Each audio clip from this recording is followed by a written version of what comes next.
Hey guys, welcome back to our channel. இந்த வீடியோல ட்ராமாவோட third part பார்க்க போறோம். ட்ராமா உங்களுக்கு பிடிச்சிருந்தா வீடியோக்கு ஒரு லைக் பண்ணிருங்க. இப்போ வாங்க ஸ்டோரிக்குள்ள போலாம். நைட் ஃபுல்லா மெகர் ட்ரை பண்ணிட்டே இருந்திருப்பா. ஹீரோ கிட்ட இருந்து எந்த ரெஸ்பான்ஸுமே இல்லை. லாஸ்டா காலையும் ஒன் டைம் ட்ரை பண்றா, அப்பவும் நோ ரெஸ்பான்ஸ். நெக்ஸ்ட் காலேஜுக்காக ரெடி ஆகிட்டு வெளியே வரும்போது அப்பா கிட்ட பார்த்தா அப்பா பிளஸ் பண்ணி அனுப்புவாங்க எப்போவும். பட் இப்போ எதுவுமே பண்ணாமல் இருக்காங்க.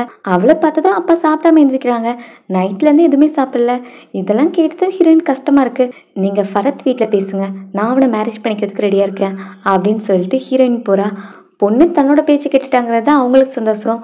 ஒய்ஃப் கிட்ட ஃபரத் வீட்டில் பேசு, நம்ம 2 பேரும் நாளைக்கு போய் அவங்க வீட்டை பார்க்கலாம், அவள் தான் மேரேஜ்க்கு ஓகே சொல்லிட்டால, உடனே எல்லாத்தையும் அரேஞ்ச் பண்ணிடலாம் அப்படின்ட்டு சொல்லிட்டு அப்பா கிளம்புறாங்க. இவ என்ன ட்ராமா பண்ணிகிட்டு இருக்கா?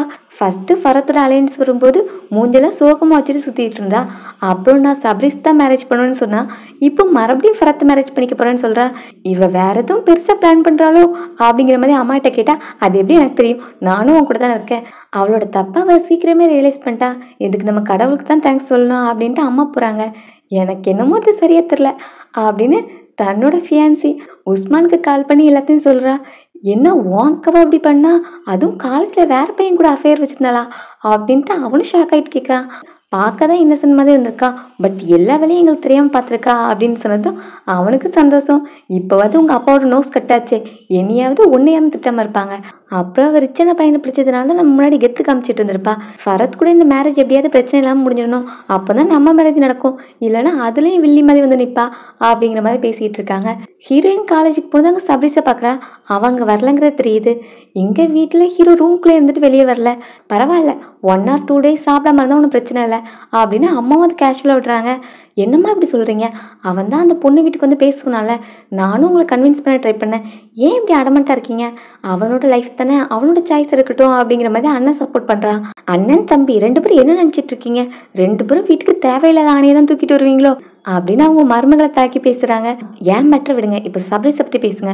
சப்ரிஸ் அவனை ஹார்ம் பண்ணிக்கிட்டா என்ன பண்ணுவீங்க, அவனுக்காக தான் நான் பேசுகிறேன் அப்படின்னு சொல்ல, பரவாயில்ல அப்படியே அவனை ஹார்ம் பண்ணிக்கிட்டாலும் அது அந்த லோ கிளாஸ் பொண்ணு நம்ம வீட்டுக்கு வர்றதை விட கம்மியான பாதிப்பு தான் நமக்கு இருக்கும் அப்படிங்கிற மாதிரி அம்மா சொல்லிக்கிட்டு இருக்காங்க. அண்ணன் என்னதான் கன்வின்ஸ் பண்ண ட்ரை பண்ணாலும் அம்மா அதை ஏற்றுக்க மாட்டேங்கிறாங்க. 2-3 நாள் ரூம்குள்ளேயே அடைஞ்சு கிடப்பான், சாப்பிடாம இருந்து அவனுக்கு ஒழுங்கான புத்தி வரட்டும் அப்படிங்கிற மாதிரி சொல்லிட்டு இருக்காங்க. அண்ணனுக்கும் அன்னிக்கும் மனசு கேட்கல, அதனால அவன்கிட்ட பேச போகிறாங்க. அங்கே போய் டோரை நாக் பண்ணிட்டு இருந்தா அவன் டோரை ஓப்பன் பண்ண மாட்டேங்கிறான். நான் அம்மா அப்பாட்ட பேசுகிறேன், நம்ம எல்லாரும் போய் மெகரை மீட் பண்ண போகலாம், அதுக்கு முன்னாடி டோரை ஓப்பன் பண்ணி என்கிட்ட பேசு அப்படின்னு அண்ணன் கூப்பிட்டுட்டு இருக்கான். அண்ணனுக்கு திரும்பவும் பழைய சப்ரிஸ் ஆயிடுவானோன்னு பயமாக இருக்குது. ஹீரோ அடுத்த நேரம் அப்பாவை மீட் பண்ண போகிறான். கம்பெனியில் மீட்டிங் போயிட்டுருக்கு, நீங்கள் உள்ளே போகக்கூடாது அப்படின்னு சொல்ல, இது அதை விட முக்கியம் அப்படின்ட்டு அவன் மீட்டிங் ஹால்குள்ளே போயிடுறான். அவங்க அப்பா பிஸ்னஸ் மேன், எப்போவுமே பிஸ்னஸ் தானே இம்பார்ட்டன்ஸ் கொடுப்பாங்க, ஸோ நீ வெளியே போ, வீட்டில் வச்சு பேசிக்கலாம் அப்படின்னு சொல்கிறாங்க. இல்லை இது ரொம்ப முக்கியம் அப்படின்னு மீட்டிங் ஹாலில் நின்று பேசிக்கிட்டு இருக்கான். அப்பாவும் கோவமாக அவனை வெளியே இழுத்துட்டு வராங்க. எவ்வளோ பெரிய முக்கியமான விஷயமா இருந்தாலும் சரி, நீ அந்த மீட்டிங் ஹாலுக்குள்ளே வந்துருக்கக்கூடாது, ஒழுங்காக வீட்டுக்கு போ அப்படின்னு திட்டுறாங்க. நான் அங்கே போக மாட்டேன், ஏன் கூட இப்போ நீங்கள் மெகர் வீட்டுக்கு வரீங்க அதான் அப்படின்னு சொல்லிட்டு அவரை கூப்பிட்டுட்ருக்க. அதான் என்னோட டிசிஷன், நான் சொல்லிட்டேன்ல, நான் அங்கே வரமாட்டேன், நீ அவளை மறந்துடு அப்படிங்கிற மாதிரி அப்பா சொல்கிறாங்க. அது முடியாது அப்படின்னு அவனும் ஸ்ட்ரகிள் பண்ணிக்கிட்டு இருக்கான். உன்னால் என்ன முடியுமோ பண்ணிக்கோ, நான் அங்கே வரமாட்டேன் அப்படின்னு அப்பா சொல்லிட்டு போகிறாங்க. ஆலியானா வீட்டில் ரொம்பவே அப்செட்டாக இருக்கா அப்படின்ட்டு அம்மாவும், நீ ஏன் இப்படி வீட்டுக்குள்ளேயே அடங்கி கிடக்குற, அதான் உன் ஆன்ட்டி சொல்லிட்டாங்கல்ல, சப்ரிஸோட ஒய்ஃப் நீ தான், அந்த வீட்டோட மருமக நீ தான் சொல்லிட்டாங்களே, அப்புறம் அதை நினச்சி இது கோரி பண்ணிகிட்டு இருக்க, எல்லாத்தையும் ஆன்ட்டி பார்த்துப்பாங்க, நீ இப்போ ஜிம்முக்கு போ, கொஞ்சமாவது வெளியே போய் ஆக்டிவிட்டி பண்ணிட்டு வா அப்படின்னு சொல்லி அவளை அனுப்புகிறாங்க. அவள் போகிற ஜிம்மில் தான் ஹீரோயின் ட்ரெயினராக ஒர்க் பண்ணிகிட்டு இருக்கா. நான் இந்த ஜிம்முக்கு பழசு தான், பட் உங்களோட நியூ ஸ்டூடெண்ட், என்னோட நேம் ஆலியானா அப்படின்னு இன்ட்ரடியூஸ் ஆக ஹீரோயினும் நான் மெகர் அப்படின்னு சொல்கிறா. சப்ரிஸை பற்றி எல்லாருக்கிட்டையுமே விசாரிச்சுக்கிட்டு இருக்கா. யாருக்குமே அவள் எங்கே இருக்கான்னு தெரில. ஸோ என்ன ஆக போகுது அப்படின்னு அவளுக்கு பயமாக இருக்குது. ஹீரோ இங்கே என்ன பண்ணுறான்னா, ஹீரோனோட அப்பாவை மீட் பண்ண வந்திருக்கான். ஒர்க் ஷாப்க்கு வந்து ஹலோ அங்கிள்னு சொல்ல அவங்களும் கை கொடுக்க வருவாங்க. நான் சப்ரிஸ் அப்படின்னு சொன்னதுமே அவங்களோட ஸ்மைல் எல்லாமே ஸ்டாப் ஆயிடுச்சு. எதுக்கு இங்கே வந்திருக்கேன்னு கேட்க, என்னால் நேற்று என் ஃபேமிலி கூட வர முடியல, வீட்டில் ஒரு எமர்ஜென்சி, அதனால் இன்னொரு டீம் அந்த மீட்டிங் அரேஞ்ச் பண்ணலாமா அப்படிங்கிற மாதிரி கேட்குறான். இன்னொரு டீம் எதுக்கு, நாங்கள் எல்லோரும் உங்களுக்காக வெயிட் பண்ணிட்டு இருந்தோம், நீங்கள் யாருமே வரல. அப்புறம் மெகர் அவனை ஃபுல்லாக நம்பினா, நீ அவளோட ட்ரஸ்ட்டை பிரேக் பண்ணிட்ட, அப்படியே உன் ஃபேமிலியில் எமர்ஜென்சி சுச்சுவேஷன்னா நீ ஏன் கால் அட்டன் பண்ணல, உன் ஃபேமிலியிலேருந்து ஒருத்தவங்களும் கால் அட்டன் பண்ணி எக்ஸ்கியூஸ் எதுவுமே சொல்ல, அப்படின்னா எங்களுக்கு என்ன மரியாதை இருக்குது, நான் எதுக்கு என் பொண்ணை உங்கள் வீட்டுக்கு அனுப்பணும் அப்படிங்கிற மாதிரி அப்பா சொல்கிறாங்க. எனக்கு இன்னும் கொஞ்ச நாள் டைம் கொடுங்க, நான் வீட்டில் பேசி எல்லாரையுமே கன்வின்ஸ் பண்ணுறேன், நான் மெகரை உண்மையாக லவ் பண்ணுறேன் அப்படின்லாம் சொல்ல, என் பொண்ணோட நேமை இன்னொரு டைம் சொல்லாத, இதோட எல்லாமே எண்டாயிருச்சு, இன்னொரு டைம் நான் உன் ஃபேஸை பார்க்க விரும்பல அப்படின்னு அவனை திட்டி அனுப்புகிறாங்க. அவனும் இப்போ சோகமாக ஜிம் முன்னாடி போய் நின்றுட்டு இருக்கான். ஹீரோ ஆல்ரெடி கோர்ட் மேரேஜை பற்றி ஹீரோயின்ட்ட பேசியிருந்திருப்பான். ஒருவேளை என் ஃபேமிலியில் ஒத்துக்கலனா நீ என் கூட கோர்ட் மேரேஜ் பண்ணிப்பியா அப்படின்னு கேட்டிருப்பான். அதான் ரிஜிஸ்டர் மேரேஜ். ஹீரோயின் அதுக்கு நோ சொல்லியிருப்பான். என் ஃபேமிலி இதனால் அஃபெக்ட் ஆகும், அதனால் நம்ம அதை பண்ணிக்கக்கூடாது, மேரேஜ்னு ஒன்று நடந்தால் அது பேரண்ட்ஸோட சம்மதத்தோடு தான் நடக்கணும் அப்படிங்கிற மாதிரி சொல்லியிருப்பா. ஸோ இப்போ மெகர் முன்னாடி தான் நிற்பா. அவகிட்ட போய் பேசலாம் அப்படின்னு நினச்சா அவனால் போக முடியல. நான் அவகிட்ட எவ்வளோ ப்ராமிஸ் பண்ணேன், நான் என் பேரண்ட்ஸை கன்வின்ஸ் பண்ணி அவளை மேரேஜ் பண்ணிப்பேன்னு சொன்னேன். பட் இப்போ என்னால் எதுவுமே பண்ண முடியல. அவள் அதை பற்றி ஒரு கொஸ்டின் கேட்டால் நான் அதுக்கு என்ன ஆன்சர் பண்ணுவேன், என்னால் அவளை ஃபேஸ் பண்ண முடியாது அப்படின்னு. அதுக்காக தான் ஹீரோ அவளோட காலை இக்னோர் பண்ணிகிட்டே இருந்திருப்பான். அவள் கேட்டால் நான் என்ன ஆன்சர் பண்ணுவேன் அப்படின்னு அவனுக்கு ரொம்ப அவமானமாக இருக்குது. ஸோ அதனால ஹீரோ ஒரு டிசிஷன் எடுக்கிறான். அவன் ஃபாரின் கண்ட்ரிக்கு போகலான்னு டிசைட் பண்ணுறான், ரிட்டனே வரக்கூடாது அப்படின்னு. ஸோ வீட்டில் இருந்து கிளம்பும்போது அப்பாவும் அம்மாவும் எங்கே போகிறேன் அப்படின்னு கேட்க, நான் ரொம்பவே தூரமான பிளேஸ்க்கு போகிறேன், அப்புறம் இங்கே வரமாட்டேன். நான் கான்ஃபிடென்ட்டாக அவகிட்ட உங்கள் எல்லாரையும் கன்வின்ஸ் பண்ணுவேன்னு சொன்னேன். இப்போ நான் மெகரை எப்படி ஃபேஸ் பண்ணுவேன், அதனால அவளோட கால் மெசேஜ் எதுக்குமே என்னால் ரிப்ளை பண்ண முடியல. இப்படி நான் அவன் முன்னாடி அவமானப்பட முடியாது. எனக்கு ஒரு சின்ன ஹோப், மெகர் என்ன கோர்ட் மேரேஜ் பண்ணிப்பான்னு எனக்கு தோணுச்சுன்னா கூட நான் இங்கே இருந்திருப்பேன். பட் எனக்கு தெரியும் மெகர் கண்டிப்பாக கோர்ட் மேரேஜ்க்கு ஓகே சொல்ல மாட்டா. அதனால நான் இங்கேருந்து போகிறேன். எப்படி நான் என் காதில் விட்டு தவிக்கிறேனோ அதே மாதிரி நீங்களும் உங்கள் லைஃப் லாங் உங்கள் பையன் இல்லாமல் நீங்கள் தவிக்கணும். அதான் நான் யூகேக்கு போகிறேன், ரிட்டன் வரவே மாட்டேன் அப்படின்னு சொல்லிட்டு அவன் கிளம்புறான். அப்பா இந்த டைம் சடனாக, நாங்கள் சொன்னால் நீ கேட்க மாட்டேன், பட் மெகருக்காக நீங்கள் ஸ்டே பண்ணுவதானே அப்படின்னு கேட்குறாங்க. நீங்கள் என்ன சொல்ல வரீங்க அப்படின்னு ஹீரோ கேட்குறான். அதான் நீ மெகரை மேரேஜ் பண்ணிக்கணும்னு ஆசைப்பட்டல, உனக்காக மெகரை நாங்கள் பொண்ணு கேட்க போனோம். உங்கள் அம்மா அவளை மருமகளை அக்செப்ட் பண்ணிக்கணும் தான் நீ ஆசைப்பட்ட, அதை நான் உனக்காக பண்ணுறேன். இப்போ நீங்கள் ஸ்டே பண்ணுறியா அப்படின்னு கேட்குறாங்க. என்ன இது அதிசயமா, அப்பா இப்படிலாம் சொல்கிறாங்களே அப்படின்னு எல்லாருக்குமே ஷாக்கு தான். அண்ணனும் அண்ணியத்தில் சந்தோஷப்படுறாங்க. ஒரு நிமிஷத்தில் எங்கள் எல்லாருக்கும் பயம் கட்டிட்டியே, இனி நீ எங்க கூட தான் ஹாப்பியாக இருக்க போகிற அப்படின்லாம் சொல்லிட்டு இருக்காங்க. அம்மா மட்டும் கோச்சிட்டு போகிறாங்க, நான் அவளை ஹேண்டில் பண்ணிக்கிறேன் அப்படின்னு அப்பா போகிறாங்க. நீங்கள் யாரை கேட்டு ஓகே சொன்னீங்க, நான் அந்த பொண்ணோட வீட்டுக்கு போய் அவளை என்னோட மருமகளாக்கணுமா, இது நடக்கவே செய்யாது அப்படின்னு அம்மா கோச்சிட்டு இருக்காங்க. நான் எதுக்கு ஓகே சொன்னான்னு எனக்கு தெரியாதா, அவனை இப்போ ஸ்டாப் பண்ணுறதுக்கு அது சொன்னாதான் ஒரே வழி, அதுக்காக தான் இப்போதைக்கு அதை சொன்னேன், அப்புறம் நடக்குது அப்புறம் பார்த்துக்கலாம் அப்படிங்கிற மாதிரி அப்பா சொல்லிட்டு இருக்காங்க. நீங்கள் என்ன உங்கள் பையன் ஒரு வார்த்தை சொன்னதான் அப்படியே இருப்பான்னு நினைக்கிங்களா, இதை சொல்லி திரும்ப திரும்ப வந்து கேட்டுட்டு இருப்பான் அப்படின்னு அம்மா சொல்ல, அப்போ ஒன்று பண்ணலாம், ஃபஸ்ட்டு போய் பேசலாம், ஓகே சொல்லிட்டு அப்புறம் இன்சல்ட் பண்ணோன்னா அவங்களே போக போகிறாங்க. இல்லைனா நீ ஏதாவது சீன் கிரியேட் பண்ணு, அவங்க நோ சொல்கிற மாதிரி, உனக்கு தான் அது கை வந்த கிடையாச்சு அப்படின்னு சொல்ல அம்மாக்கும் பிளான் புரிஞ்சுது. ஹீரோ பற்றி எந்த நியூஸுமே தெரிலங்கிறதுனால அவ சோகமாக இருக்கா. தங்கச்சி வந்து உன்னோட லவ் பிரேக்கப் ஆயிடுச்சு, அப்பாவோட ட்ரஸ்ட்டை பிரேக் பண்ணிட்ட, இதுக்கப்புறம் நீ அழாமல் இருக்கியே, ஏன் இன்னும் அழாமல் இருக்க, நல்லா அழ வேண்டியது தானே, ஏதோ தப்பாக இருக்கு அப்படின்னு சொல்லிக்கிட்டு இருக்கா. அப்போ அம்மாவும் அப்பாவும் மாப்பிள்ளை வீட்டுக்கு போய் பார்த்துட்டு வந்திருக்காங்க.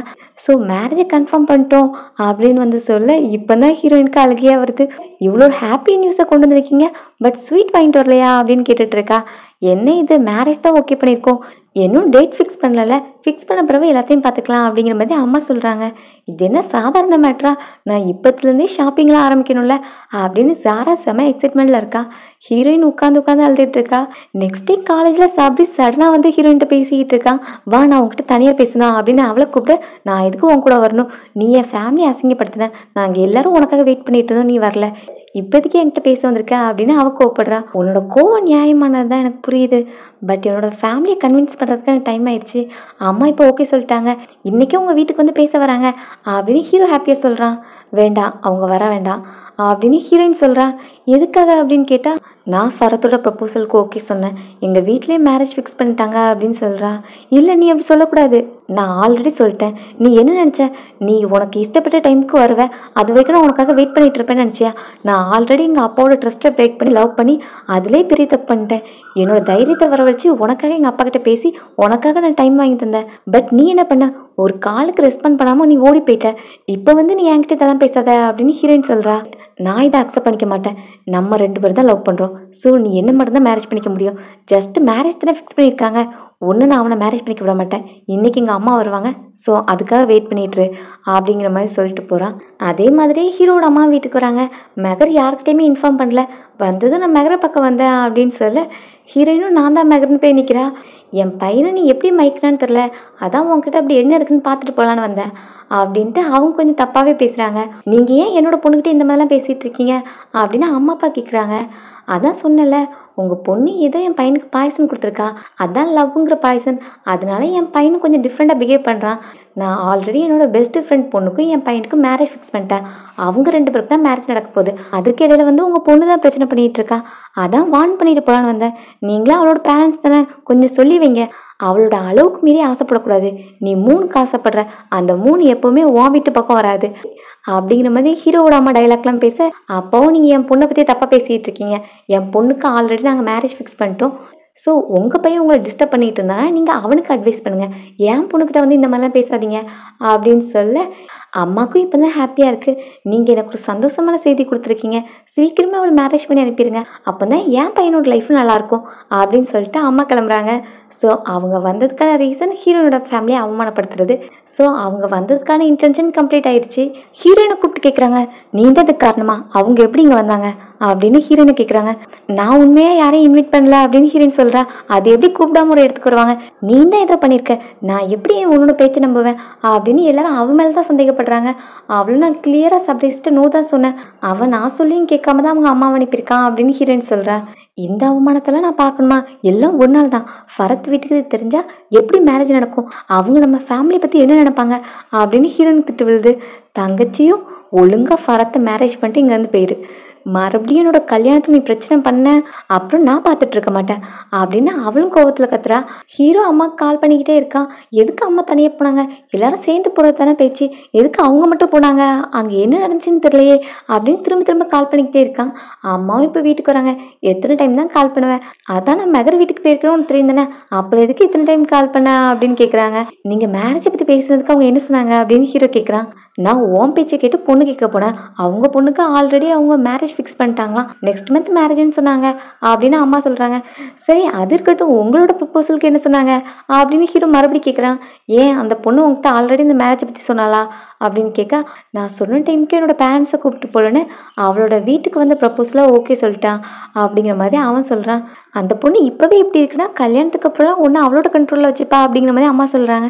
அம்மா ப்ரப்போசலுக்கு அவங்க என்ன சொன்னாங்க அப்படின்னு கேட்க, அதான் அவங்க மேரேஜ் ஃபிக்ஸ் பண்ணிட்டேன்னு சொன்னாங்களே, லாஸ்ட்டில் என்ன தான் அவமானப்படுத்தி அனுப்புனாங்க அப்படிங்கிற மாதிரி அம்மா சொல்கிறாங்க. மெகர் என்ன சொன்னான்னு கேட்கும்போது, மெகர் என்கிட்ட டேரெக்டாகவே சொல்லிட்டா, என்னோட பேரண்ட்ஸ் டிசிஷனை தான் அக்செப்ட் பண்ணிப்பேன். அவங்க பார்த்துருக்குற பையனை தான் மேரேஜ் பண்ணிக்க போகிறேன். ஸோ உங்கள் பையனை என்கிட்ட வந்து தள்ளி இருக்க சொல்லுங்கள் அப்படின்னு என்கிட்டே சொல்லிட்டா. இனி உனக்கு என்ன இருக்குது? அந்த பொண்ணுக்கு கல்யாணம் ஆக போகுது. ஸோ நீயும் மூவ் ஆன் ஆகு, இனி எதுக்கு அவளுக்காக வெயிட் பண்ணிக்கிட்டு அப்படின்ட்டு அம்மா அப்பா சொல்லிக்கிட்டு இருக்காங்க. அது முடியாது, அவள் கல்யாணம் பண்ணலாம், அது என் கூட மட்டும்தான் நடக்கணும், வேறு யாரை கல்யாணம் பண்ணுறான்னு நானும் பார்க்குறேன் அப்படின்ட்டு அவன் ஒரு மாதிரி எந்திரிச்சு போகிறான். சரி கொஞ்ச நாள் கோவமாக சுற்றுவான். அப்புறம் தான் அவங்க ஃபேமிலியில் ஸ்ட்ராங்காக சொல்லிட்டாங்களே ஆல்ரெடி மேரேஜ் ஃபிக்ஸ் பண்ணிட்டோன்னு. அவளுக்கு மேரேஜ் ஆன பிறகு இவன் கொஞ்ச நாள் ப்ரோக்கன் ஹார்ட்டோடு சுற்றுவான். அந்த டைம் ஆலியானா கூட கோத்து விட்டுருணும். அப்போ தான் இவங்க 2 பேருக்கு கல்யாணம் ஆகும். கல்யாணத்துக்கு அப்புறம் ஆலியானோட சொத்து எல்லாமே நமக்கு கிடச்சிரும் அப்படின்னு பேசிகிட்டு இருக்காங்க. ஸோ மணி மைண்டடாக திங்க் பண்ணி தான் ஆலியானாக்கு இவங்க ஓகே சொல்லியிருப்பாங்க. ஹீரோயின் கால் பண்ணி ட்ரை பண்ணிகிட்டே இருக்கான், அவள் எடுக்க மாட்டா. ஸோ நைட் ஆச்சுனாலும் பரவாயில்லன்னு ஹீரோ டேரெக்டாக அவங்க வீட்டுக்கே போகிறான். மழை பெஞ்சிக்கிட்டு இருக்கு, அங்கே கால் பண்ணால் அவள் எடுக்க மாட்டா. ஸோ மெகர்னு கத்தி வீட்டில் எல்லாருமே முழிச்சிட்றாங்க. ஹீரோயினும் பால்கனியில் வந்து பார்க்குறா. கீழே வா, நான் அவங்ககிட்ட பேசணும் அப்படின்னு கூப்பிட்டுட்டு இருக்கா. அவனை வரமாட்டேன்னு சொல்கிறா. நீ வரலன்னா நான் இங்கேருந்து போக மாட்டேன் அப்படின்னு அவனும் சொல்லிகிட்டு இருக்கு. ஹீரோயின் இறங்கி வரா. அதுக்கு முன்னாடியே அப்பா அம்மா எல்லாருமே வெளியே போய் அவன்கிட்ட பேசுறதுக்கு ரெடி ஆகிட்டாங்க. அங்கிள் நானும் மெகரும் லவ் பண்ணுறோம், நாங்கள் 2 பேரும் தான் மேரேஜ் பண்ணிக்கணும்னு ஆசைப்படுறோம் அப்படின்னு சொல்லிக்கிட்டு இருக்கான். என்ன நீ பேசுகிற? அவளுக்கு ஆல்ரெடி நான் மேரேஜ் ஃபிக்ஸ் பண்ணிட்டேன், அந்த பையன் கூட தான் அவளுக்கு மேரேஜ் நடக்க போகுது அப்படின்னு அங்கிள்னு சொல்கிறாங்க. இல்லை அங்கிள், நீங்கள் வேணால் அவட்ட கேட்டு பாருங்கள், அவள் என்னதான் லவ் பண்ணுறா, என் கூட இருந்தால் தான் அவள் ஹாப்பியாக இருப்பான், நான் அவளை சந்தோஷமாக பார்த்துப்பேன். மெகர் நீ அதை அப்பாட்ட சொல்லு அப்படின்னு அவனும் சொல்லிக்கிட்டு இருக்கான். எல்லாரும் தள்ளிப்போங்க, இங்கே யாரும் வரக்கூடாது அப்படின்னு ஹீரோ போக சொல்லிட்டு இருக்காங்க. நைட்டு வந்து இப்படி கத்திட்டு இருக்கே, உங்கள் ஃபேமிலியில இதான் சொல்லி வளர்த்தாங்களா? மற்றவங்களுக்கும் செல்ஃப் ரெஸ்பெக்ட் இருக்கும், அதை கொடுக்கணுங்கிற எண்ணெல்லாம் கிடையாது, ஒழுங்காக இங்கேருந்து கிளம்பிடு. நீங்கள் என் மேரேஜ்க்கு ஓகே சொல்லாமல் நான் போக மாட்டேன், மெகர் இல்லைன்னா செத்துருவேன் அப்படின்னு சொல்லிட்டு இருக்கான். சாவுனா நீ போய் தாவு, அது என்னோட பிரச்சனை கிடையாது அப்படின்னு அப்பா சொல்கிறாங்க. அப்புறம் உங்கள் அம்மா வந்து எங்களை அவமானப்படுத்துறதுக்கு இது ஒன்றுமே கிடையாது அப்படின்னு சொல்ல, எங்கள் அம்மாவா? எங்கள் அம்மா என்னோட மேரேஜ் ப்ரப்போசலுக்கு தான் வந்தாங்கன்னு சொல்கிறான். மேரேஜ் ப்ரப்போசலா? அவங்க வந்தது கிளியராக எங்களை அவமானப்படுத்துறதுக்கு. உங்களோட ஸ்டேட்டஸும் எங்களோட ஸ்டேட்டஸும் எவ்வளோ டிஃப்ரெண்ட் டிஃப்ரெண்டாக இருக்குது, அதை குத்தி காமிக்கிறதுக்காக தான் வந்தாங்க, அதையும் நல்லாவே பண்ணிட்டு போயிட்டாங்க. இப்போ பையன் வந்து கொஞ்சம் இருக்கிற மானத்தையும் வாங்க போறியா, ஸோ ஒழுங்கா கிளம்பு அப்படின்னு சொல்லிட்டு டோரே லாக் பண்ணிடுறாங்க. ஹீரோ நான் போக மாட்டேன்னு நின்று அந்த மலைக்குள்ளேயே நின்று கத்திக்கிட்டு இருக்கான். லாஸ்ட்டில் போலீஸ் கால் பண்ணி இப்போ அவங்க வந்து அரெஸ்ட் பண்ணி கூப்பிட்டு போகிறாங்க. அந்த நியூஸ் ஹீரோவோட அப்பாவுக்கு வருது. அந்த லோக்கலஸ் ஃபேமிலி என் பையனை அரெஸ்ட் பண்ண வச்சுட்டாங்க, அவன் இப்போ போலீஸ் ஸ்டேஷனில் இருக்கான், அவனை ஃபஸ்ட்டு வெளியே எடுக்கணும் அப்படின்னு நிறைய கால் பண்ணி ஒரு வழியாக அவனை வெளியே எடுத்துகிட்டு வந்துடுறாங்க. அவங்க தான் கிளியராக அவன் ப்ரொப்போசலுக்கு நோ சொல்லிட்டாங்கல்ல அப்படிங்கிற மாதிரி அம்மா கேட்குறாங்க. நான் உங்களுக்கு பையனாக இருக்கேன்ல, எனக்கு எப்படியும் அவங்க ஓகே சொல்லுவாங்க, நீங்கள் என்கிட்ட போய் சொல்லிட்டீங்க, நீங்கள் என்னோட ப்ரொப்போசலை கொண்டே போகல, நீங்கள் போனதை அவங்கள அவமானப்படுத்துறதுக்கு அதை மட்டும் பண்ணிட்டு வந்திருக்கீங்க அப்படின்னு ஹீரோ சொல்கிறான். அவங்க சொல்கிறத கேட்டு நான் சொல்கிறது பொய்ன்னு சொல்கிறியா, நான் என்ன பொய்க்கறியா அப்படின்னு அம்மா கேட்குறாங்க. எனக்கு உங்கள் எல்லாத்த பற்றியும் நல்லாவே தெரியும், நீங்கள் என்னோட விஷயக்கு என்றைக்குமே நீங்கள் மரியாதை கொடுத்ததே கிடையாது, இப்போவும் நீங்கள் அதே தான் பண்ணியிருக்கீங்க. பட் நான் இதோட விட மாட்டேன், எனக்கு மெகர் வேணும், மெகர் தான் என்னோட லைஃப், அவள் இல்லைன்னு நான் செத்துருவேன் அப்படின்னு சொல்லிட்டு இப்போ மெகருக்கு கால் பண்ணுறான். அவளும் வீட்டில் அழுதுகிட்டே இருக்கா. அவனும் நான் இப்போ வீட்டுக்கு வந்துட்டேன், நீ அழாத அப்படிங்கிற மாதிரி சொல்கிறான். எல்லாமே முடிஞ்சு போச்சு அப்படின்னு ஹீரோயின் அழுறா. எதுவுமே முடியல, நீயும் நானும் லவ் பண்ணுறது தானே, நான் கேட்குறதுக்கு மட்டும் ஆன்சர் பண்ணு, நீ என்ன மேரேஜ் பண்ணிப்பியா, நம்ம 2 பேரும் மேரேஜ் பண்ணிக்கலாம். எல்லாரும் ஃபஸ்ட்டு கொஞ்ச நாள் கோவப்படுவாங்க, அப்புறம் நம்மளை அக்செப்ட் பண்ணிப்பாங்க, நீ சொல்லு உனக்கு என்ன மேரேஜ் பண்ணிக்க சம்மதமா அப்படின்னு கேட்டுட்டு இருக்கும்போது இங்கே ஹீரோனோட ஃபேமிலி வந்துடுறாங்க. ஃபோனில் பேசிகிட்டு இருக்காதே அப்படின்னு ஃபோனை வாங்கி பார்த்தா ஹீரோ நம்ம 2 பேரும் ஓடி போய் கல்யாணம் பண்ணிக்கலாம் அப்படின்னு கேட்டுட்ருக்கான். இருந்த பிரச்சனையை இன்னும் பெருசாக்குற மாதிரி அப்பா இதை கேட்குறாங்க. ஸோ நீ என் பொண்ணை ஓடி போகலாமான்னு கேட்குறியா, உங்கள் வீட்டில் உன்னை இப்படி தான் வளர்த்தாங்களா, நீ ரிச் பையங்கிறதுனால காசு கொடுத்து உங்கள் அப்பா ஒன்று வெளியே எடுத்துகிட்டு வந்துட்டாரு, இந்த காசை வச்சு உனக்கு எஜுகேஷன் சொல்லி கொடுத்துருந்தா உனக்கு மேனஸாக இருந்திருக்கும், இப்படி இன்னொரு வீட்டை பொண்ணை ஓடி போகலாமான்னு கேட்க மாட்டேன், இதுக்கெல்லாம் காரணம் இந்த ஃபோன் தானே அப்படின்னு ஃபோனை போட்டு உடைக்கிறாங்க. நீ என்ன அவங்க கூட ஓடி போய் கல்யாணம் பண்ண போறியா, அப்போ போ இப்போவே கிளம்பு, அப்புறம் நீ இந்த வீட்டுக்குள்ளே கால் எடுத்து வைக்க முடியாது அப்படின்னு அவளை தள்ளுறாங்க. அம்மாவும் நீங்கள் கோவப்படாதீங்க, நம்ம பொண்ணு அப்படிலாம் பண்ண மாட்டா அப்படின்னு அப்பா ஒரு வழியாக காம் டவுன் பண்ணுறாங்க. ஹீரோயினும் அழுதுகிட்டே இருக்கா. எனி சப்ரிஸ் டாப்பிக்கே வீட்டில் எடுக்க முடியாது, ஸோ எல்லாம் எண்ட் ஆயிடுச்சு அப்படின்னு அவ உட்காந்து அழுதுகிட்டு இருக்கா. ஜெயின் ஹீரோ கிட்ட பேச வரான். நீ இப்படி கோவப்படுறதுனால எதுவுமே ஆகாது, எந்த ப்ராப்ளமே சார்ட் அவுட் ஆகுது, அதனால் கொஞ்சம் அமைதியாரு அப்படின்னு அவனை காம் டவுன் பண்ண ட்ரை பண்ணிட்டு இருந்தா.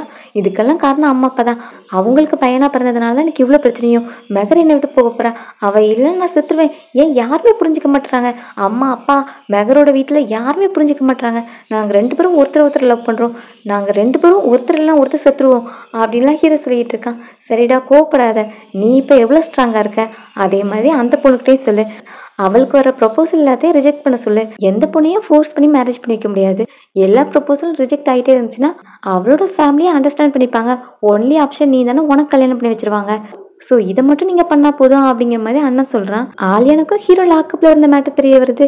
அதை பிரதர் வந்து சொல்கிறான், உன்னோட ஃபியான்சி அவனோட லவருக்காக லாக்கப் வரைக்கும் போயிருக்கான், அப்புறம் அவனோட அண்ணன் தான் போய் லாக்கப்லேருந்து கூட்டு வந்திருக்காங்க அப்படிங்கிற மாதிரி சொல்கிறான். இதெல்லாம் ஒரு பொண்ணுக்காக பண்ணா அப்படின்னு அவ கோவப்படுறா. இதில் ஏன் நீ கோவப்படுற, உனக்கு தான் தெரியும்ல அவனுக்கும் அவன் மேலே இன்ட்ரெஸ்ட் கிடையாது, அப்புறம் எதுக்கு எனர்ஜியை வேஸ்ட் பண்ணிக்கிட்டு இருக்க, பேசாமல் அவனை விட்டுரு, உனக்கு என்ன பசங்களாக கிடைக்காது அப்படிங்கிற மாதிரி அண்ணன் ரெக்கமெண்ட் பண்ணுறான். அதெல்லாம் கேட்க மாட்டேங்கிறா. எனக்கு சர்ப்ரைஸ் தான் வேணும், நான் தான் அவனோட ஒய்ஃப், நான் டிசைட் பண்ணிட்டேன், அப்புறம் அந்த பொண்ணை பற்றி நான் தெரிஞ்சுக்கணும்னு நினைக்கிறேன், அவளோட நம்பர் கிடைக்குமா அப்படின்னு கேட்டால் என்கிட்ட எப்படி நம்பர் கிடைக்கும், சர்ப்ரைஸ்கிட்ட தான் இருக்கும், அவங்ககிட்ட கேட்டால் அவன் எப்படியும் தரமாட்டான், பேசாமல் நீ ஆன்ட்டிக்கிட்ட கேட்கலாம் அப்படின்னு சொல்ல அவளும் ஓகே நான் ஆன்ட்டிக்கிட்டே கேட்டுக்கிறேன் அப்படின்னு ஹீரோவோட வீட்டுக்கு போகிறா.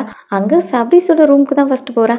அங்கே போய் உட்காந்ததும் உனக்கு கொஞ்சம் கூட மேனஸ் சொல்லி தரலையா, எப்படி பர்மிஷன் இல்லாமல் இன்னொருத்தவங்க ரூமுக்குள்ளே வந்து உட்கார்ற அப்படின்னு அவளை திட்டினா, இன்னும் கொஞ்ச நாளே இது என்னோட ரூம் ஆக போகுது, அப்புறம் நான் இதுக்கு பர்மிஷன் கேட்கணும் அப்படின்ட்டு அவள் பேசிக்கிட்டு இருக்கா. இதெல்லாம் கனவுல தான் நடக்கும், நான் உன்னை எப்போவுமே மேரேஜ் பண்ணிக்க மாட்டேன் அப்படின்னு ஹீரோ ரிப்பீட் பண்ணுறான். நீ என்ன சொன்னாலும் உனக்கு இருக்கிற ஒரே ஆப்ஷன் நான் தான், நீ என்ன தான் மேரேஜ் பண்ணி ஆகணும், அப்புறம் அதுக்காக நான் வெயிட் பண்ண ரெடியாக தான் இருக்கேன் அப்படிங்கிற மாதிரி அவளும் சொல்கிறான். உன்னோட முட்டாள்தனமான பேச்செல்லாம் என்னால் கேட்டுட்ருக்க முடியாது அப்படின்னு அவளை வெளியே தள்ளி கதவை சாத்துறான். ஸோ அதே கோவத்தில் இப்போ அண்ணன்கிட்ட வந்து கம்ப்ளைண்ட் பண்ணிக்கிட்டு இருக்கா. அவனோட நேம் ஹாசன், அவனுக்கு எவ்வளோ தைரியம் இருந்தால் என்ன வீட்டை விட்டு விரட்டியிருப்பான், அதுவும் அந்த பொண்ணுக்காக, அந்த பொண்ணு மட்டும் என் கையில் கிடச்சா அவளை சும்மா விட மாட்டேன் அப்படின்லாம் பேசிகிட்டு இருக்கா. இதில் எதுக்கு அந்த பொண்ணு வந்தா, அவனுக்கும் அவனை இன்ட்ரெஸ்ட் இல்லை, அதுதான் நான் ஃபர்ஸ்ட்லேருந்தே சொல்கிறேன், உன்னோட ப்ரொஃபைலில் என்ன கம்மியாக இருக்குது, நீ எதுக்கு அவன் பின்னாடி சுற்றிட்டு இருக்கா அப்படின்னு அண்ணன் சொல்கிறான். நான் அவனை லவ் பண்ணுறேன், ஸோ அவன் எனக்கு தான் சொந்தமாகணும் அப்படின்னு அவளும் ஒரு விதமாக அடமெண்ட்டாக இருக்கா. ஹீரோ பண்ணிட்டு போன காரியம் தெரிஞ்சு இப்போ உஸ்மான் வீட்டிலேருந்து வந்து பேசுகிறாங்க. நான் மெகரோட லவர் பண்ணிட்டு போன காரியத்தை கேள்விப்பட்டேன் அப்படின்ட்டு வந்து நிற்கிறாங்க. மெகரோட லவர்லாம் கிடையாது அப்படின்னு வீட்டில் சொல்ல, நான் தான் கேள்விப்பட்டனே நீங்கள் மெகரை நல்ல பொண்ணு அப்படின்னு அவளை பற்றி தான் எப்பவும் பெருமையாக பேசுவீங்க. லாஸ்ட்டில் அவளால் தான் உங்களுக்கு இவ்வளோ பெரிய அவமானம். நீங்கள் என்னோட பையன் உஸ்மான் உங்கள் வீட்டில் வந்தாலே நீங்கள் அப்படி கத்துவீங்க. இத்தனைக்கும் அவங்க 2 பேரும் ஃபியான்சி. உஸ்மான் உங்களோட பிளட் ரிலேஷன், நீங்களாம் ஒரே சொந்தக்காரங்க. நீங்கள் அவனை திட்டினா கூட அவங்க உங்களுக்காக மறுவார்த்தை பேசியிருப்பானா? எதுவும் கிடையாது. ஆனால் அந்த பையனை பாருங்கள், ரோட்டில் இன்னும் உங்களை அவமானப்படுத்திட்டு போயிட்டான். இதுக்கெல்லாம் காரணம் உங்கள் பொண்ணு தான். சாராக்கெல்லாம் எவ்வளோ விதிமுறை போடுறீங்க, அதே மாதிரி அவளுக்கும் போட்டிருக்கணும். அப்புறம் சீக்கிரமே அவளை மேரேஜ் பண்ணி கொடுத்துருங்க. இல்லைன்னா நீங்கள் இல்லாத டைம் பார்த்து அந்த பையன் வந்து உங்கள் பொண்ணு தூக்கிட்டு போயிட போகிறான் அப்படின்லாம் சொல்ல, அப்படிலாம் எங்கள் பொண்ணு பண்ண மாட்டா, மெகர் அந்த மாதிரி டைப்லாம் கிடையாதுன்னு அம்மா சொல்கிறாங்க. அதான் என்ன டைப்னு நாங்கள் பார்க்குறோமே அப்படின்னு ஆன்ட்டி அந்த மேட்ரை சும்மா விடுற மாதிரி இல்லை. ஸோ அப்பா சோகமாக எந்திரிச்சு போயிடுறாங்க. நெக்ஸ்ட்டு ஹீரோயின் ஜிம்முக்கு கிளம்பிட்டு இருக்கா. என்ன பேக் பண்ணிட்டு எங்கே போகிற அப்படின்னு சாரா வந்து நிற்க, நான் ஜிம்முக்கு போகிறேன்.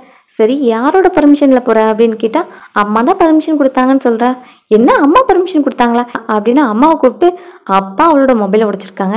நீங்கள் என்னடா அவளை வெளியே அலோவ் பண்ணுறீங்க? ஒருவேளை அவங்க கூட ஓடி போயிட்டான்னு நீங்கள் என்ன பண்ணுவீங்க? நம்ம குடும்பமானமே போயிடும் அப்படின்லாம் சொல்ல, நீ ஓ வேலையை பாரு, அவள் அப்படிலாம் பண்ண மாட்டா அப்படின்னு அம்மா சொல்லிட்டு அவளை அனுப்புகிறாங்க. பட் ஹீரோயின் கிட்ட எனக்கும் ஜாரா சொன்ன மாதிரி பயம் இருக்குது. பட் இருந்தாலும் ஏதோ ஒரு இடத்துல நான் உன்னை நல்லா வளர்த்துருக்கேன் அப்படிங்கிற நம்பிக்கை இருக்குது. அதனால தான் நான் தைரியமாக உன்னை வெளியே அனுப்புகிறேன். நீ ரிட்டன் வருவங்கிற நம்பிக்கை எனக்கு இருக்குது அப்படின்னு அவளை அனுப்புகிறாங்க. ஆலியானா ஜிம்முக்கு வந்திருக்கா. அவளை ட்ராப் பண்ணுறதுக்காக அவளோட பிரதர் வந்திருக்கான். அப்போ தான் ஹீரோயினும் வந்து ஆட்டோவில் இறங்குறா. அவளை பார்த்து தான் அவளையும் சைட் அடிச்சிட்டு இருக்கான். என்னடா மெகரை பார்த்துட்டு இருக்க அப்படின்னு கேட்க, உனக்கு அவளை தெரியுமான்னு கேட்குறான். ஆமாம், அவள் தான் என்னோட ட்ரைனர்னு சொன்னதும், அப்போ எனக்கும் ஒரு இன்ட்ரோ கூட அப்படின்னு கேட்குறான். சரின்னு சொல்லிட்டு கூப்பிட்டு வச்சு இதனோட பிரதர் அப்படின்னு இன்ட்ரோடியூஸ் பண்ணி வைக்கிறா. அவனும் ஹாய், நான் உங்களை லாஸ்ட் டைமே பார்த்தேன் அப்படின்னு சொல்கிறான். சரி ஓகே, நான் உள்ளே போகிறேன், நீ வந்துரு அப்படின்னு சொல்லிட்டு ஹீரோயின் கிளம்புறா. என்ன அவன் மேலே உனக்கு அவ்வளோ இன்ட்ரெஸ்டா அப்படின்னு ஆலியனை கேட்க, ஆமாம், உனக்கு சிஸ்டர் இன்லாவா இவன் வந்தால் எப்படி இருக்குன்னு நினைக்கிற அப்படின்னு சொல்ல, சிஸ்டர் இன்லாவா, நீ சீரியஸாக சொல்கிற அப்படின்னு ஆலியனாவும் ஷாக் ஆகுறா. நீ கேள்விப்பட்டிருப்பல்ல லவ் அட் ஃபர்ஸ்ட் சைட், அதே மாதிரி தான் இந்த ஹாசனுக்கும் அவளை பார்த்ததுமே காதல் வந்துருச்சு அப்படிங்கிற மாதிரி சொல்கிறான். அப்போ என்ன, நான் ப்ரப்போசல் அனுப்பிடவா அப்படின்னு தங்கச்சி கேட்க, அதெல்லாம் நான் பார்த்துக்கிறேன், ஜஸ்ட் என்னோட பர்த்டே பார்ட்டிக்கு மட்டும் அவளை இன்வைட் பண்ணு, நாங்கள் அவளுக்கு ப்ரப்போஸ் பண்ணுறேன் அப்படிங்கிற மாதிரி அவன் சொல்கிறான். இதோட 3rd பார்ட் எண்ட் ஆகுது. ட்ராமா பிடிச்சிருந்தா வீடியோக்கு ஒரு லைக் பண்ணிடுங்க. அப்புறம் பாகிஸ்தானி ட்ராமா பிடிச்சவங்க ஃப்ரெண்ட்ஸ் கூட இதை ஷேர் பண்ணுங்கள். See you all in next video. Thanks for watching.